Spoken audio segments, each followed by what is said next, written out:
Salam santun dan damai penuh rasa bersaudara. Jumpa lagi di channel Bang Mudeng. Terima kasih masih bersedia untuk membuka konten-konten dari Bang Mudeng ya.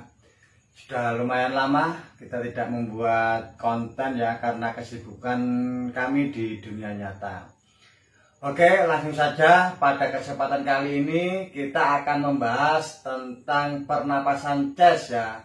Sebagaimana ada sebuah pertanyaan dari saudara kita yang punya channel Semut Ireng ya, 22, Semut Ireng 22. Beliau bertanya, chest kasar apa benar bahaya bagi kesehatan? Itu pertanyaan beliau yang punya channel Semut Ireng 22. Oke, langsung saja saya jawab ya pertanyaannya ya. Mungkin saya ulangi lagi dan langsung akan saya jawab. Saya ulangi pertanyaannya, chest kasar apa benar bahaya bagi kesehatan? Jawaban saya, ya benar bahaya bagi kesehatan. Bila dilakukan tidak sesuai dengan prosedur dan syarat-syarat yang telah ditentukan ya, jadi seperti itu ya. Kenapa saya menjawab benar bahaya bagi kesehatan? Itu bila latihan chest kasar itu dilakukan tidak memenuhi syarat-syarat yang telah ditentukan ya, seperti yang terjadi atau sudah terjadi di dunia nyata, di mana pada zaman dahulu kalau mau latihan chest itu kan harus sembunyi-sembunyi, tidak boleh dilihat oleh orang banyak ya. Makanya banyak yang latihan chest itu di kebun, di tempat-tempat yang tidak sesuai. Bahkan salah satu senior saya itu ada yang latihan chest di sebelah kandang ayam. Ini nyata, orangnya juga masih ada. Kalau cerita gitu ya sering ketawa-ketawa sendiri ya. Kenapa sampai seperti itu ya. Nah, kalau latihannya saja di sebelah kandang ayam, pastilah kalau kita tanya kepada yang bidang kesehatan, pastilah sangat bahaya bagi kesehatan ya, karena kita latihan pernapasan tapi kok di kandang ayam ya. Tapi alhamdulillah pada saat itu dulu ya kuat semua, saja ya. Tapi itu untuk saya ini jangan dilakukan. Makanya saya menjawab seperti itu benar karena tidak memenuhi unsur-unsur atau syarat-syarat yang telah ditentukan ya. Karena memang dulu itu seperti itu, sebelum era saya itu ya, kalau latihan chest itu sembunyi-sembunyi. Alhamdulillah setelah era saya itu, kita latihan chest itu saya koordinasi sama pembinanya, konsultasi, akhirnya disepakati kita latihan chest itu di tempat-tempat yang bagus ya, bagus dalam artian yang memenuhi unsur atau syarat-syarat yang ditentukan ya. Akhirnya pada zaman saya saudara-saudara boleh melihat latihan chest, jadi seperti itu, khususnya di wilayah Waru.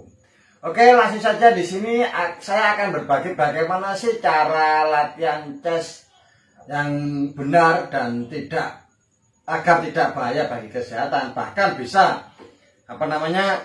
membuat badan kita itu sehat ya. Jadi seperti itu, malah bisa, kalau kita latihan chest malah bisa menyehatkan badan kita dan menguatkan jiwa dan raga kita. Oke, langsung saja saya akan berbagi ya. Di sini saya akan berbagi, namun daripada itu saya akan berbagi melalui buku yang sudah diterbitkan resmi ini. Jadi biar saya tidak dikira membongkar rahasia ya. Jadi seperti itu, karena ini buku ini bersifat umum, jadi saya ambilkan dari sini ya, untuk tips-tips atau cara-cara bagaimana cara kita latihan chest agar membuat badan kita itu lebih sehat dan lebih kuat. Salah satunya yaitu penentuan tempat atau mencari tempat dan waktu yang tepat ya. Jadi seperti itu. Di sini ya akan saya buka di bab 3 yang memilih waktu dan tempat yang bagus untuk latihan olah pernapasan. Jadi seperti yang sudah punya buku ini bisa dibuka di halaman 15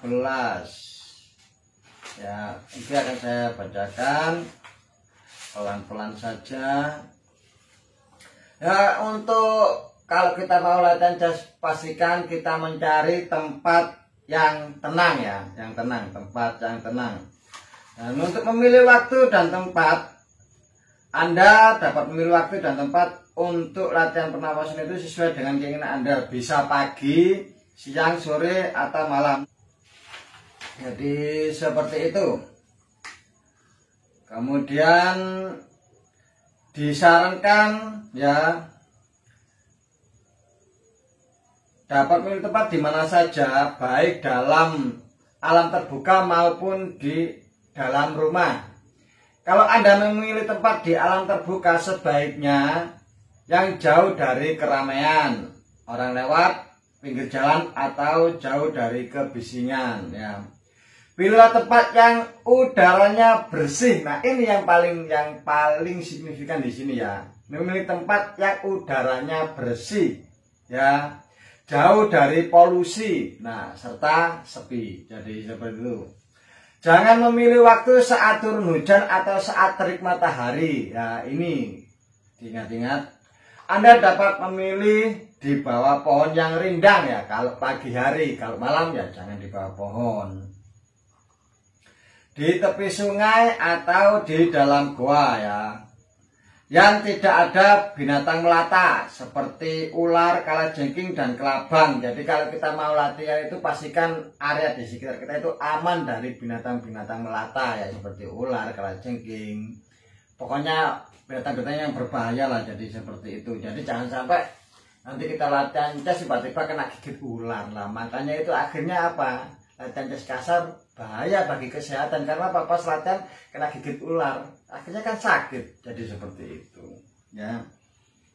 Mungkin itu aja secara singkat kalau saya bacakan di buku ini, banyak sekali ya, nanti enggak selesai waktunya. Maka dari itu bagi yang belum punya nanti bisa hubungi saya, ini saya marahkan saya ikhlasnya saja. Di sini banyak sekali manfaatnya buku ini ya. Di sini manfaatnya buku ini banyak sekali, karena banyak sekali ya. Di sini ada cara-cara yang benar untuk melakukan praktek olah pernapasan, baik bagaimana waktu yang tepat, tempat yang bagaimana yang harus dipilih ya. Di sini terus ada pernapasan dengan sikap diam, senam pernapasan, ada teknik pernapasan dada, teknik pernapasan perut, diafragma, pola pernapasan. Pokoknya banyak sekali lah di sini. Nanti saudara kalau kepingin mengoleksi buku ini bisa hubungi di saya, maharnya seikhlasnya saja buat saudara yang melihat channel Bang Udeng. Oke, jadi seperti ya, saya jawab pertanyaan daripada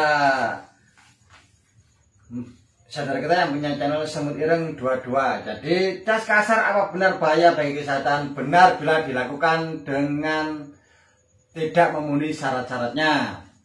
Tapi kalau kita latihan chest itu secara prosedur memenuhi syarat-syaratnya ya, itu akan membuat tubuh kita menjadi sehat, menjadi lebih kuat ya. Dan bahkan banyak dari senior-senior saya itu yang dulu sakit-sakitan setelah ikut latihan chest, alhamdulillah ya, perantara chest bisa sehat. Bahkan saya sendiri mengalami, dulu saya itu waktu latihan kena banting ya, di banting terus sama liting saya itu ada kerikil di bawah, itu kena bagian tulang sini ya, tulang belakang saya. Akhirnya saya itu bungkuk dulu, nggak kuat kalau gini. Alhamdulillah lantaran saya sarana belajar chest, alhamdulillah sekarang bisa normal, bisa tegak dan nggak merasa sakit lagi. Jadi itu saya alami sendiri dan itu nyata ya. Jadi semuanya seperti itu. Karena apa? Dalam latihan chest itu sendiri kita ada yang namanya berdoa. Pasti kita dalam latihan itu ada berdoa, memohon kepada Tuhan Yang Maha Esa agar kita diberi keselamatan dan kekuatan. Pastinya seperti itu.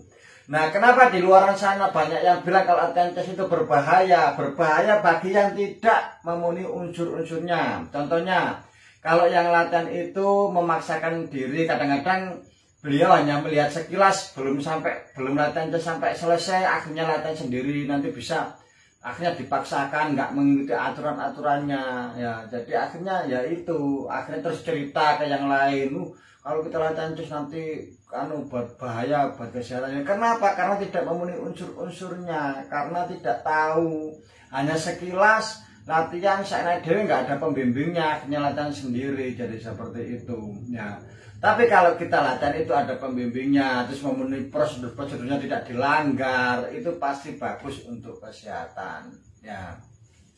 Jadi seperti itu. Ya. Jadi kalau ada pertanyaan, sekali lagi kalau ada pertanyaan atau ada yang bilang latihan chest itu bahaya bagi kesehatan, saya pastikan yang bilang itu berarti tidak pernah latihan chest secara prosedur yang baik. Ya. Pasti dia latihan hanya setengah-setengah, ya latihan hanya setengah-setengah, belum dikasih kuncinya, belum mengikuti kuncian, kurungan dan lain sebagainya, pemaparannya ada jelas di situ. Dia akhirnya latihan sendiri, terus porsinya dipaksakan, akhirnya berakibat fatal, ya. Jadi seperti itu. Makanya kalau saudara ingin mengikuti sesuatu itu ikuti sampai selesai dan pastikan penuhi unsur-unsurnya atau syarat-syaratnya, dan harus diteliti dulu apa ini kalau untuk kesehatan ini, untuk tubuh saya ini saya ukurannya berapa. Karena kalau sampai ikut latihan chest dengan pembina yang benar, yang paham, nanti akan tahu pembinanya, oh ini orangnya ini seperti ini, kalau saya kasih segini dia nggak mampu, harusnya segini. Nah seperti itu, jadi tidak disamaratakan. Karena kekuatan orang atau ketahanan tubuh orang masing-masing itu berbeda-beda, ya. Jadi seperti itu. Oke, saya rasa cukup jelas, cukup gamblang. Kalau ingin lebih jelas nanti bisa beli buku ini, karena di sini banyak sekali manfaatnya, ada tentang ilmu-ilmu tentang pernapasan, terus bagaimana cara memilih waktu yang benar, bagaimana cara memilih tempat yang benar, bagaimana cara pernapasan yang benar dan baik untuk kesehatan. Jadi seperti itu. Oke, mungkin dari saya bila ada kata-kata yang kurang berkenan, saya mohon maaf yang sebesar-besarnya. Terima kasih atas perhatiannya, sampai jumpa lagi. Salam santun dan damai penuh rasa bersaudara.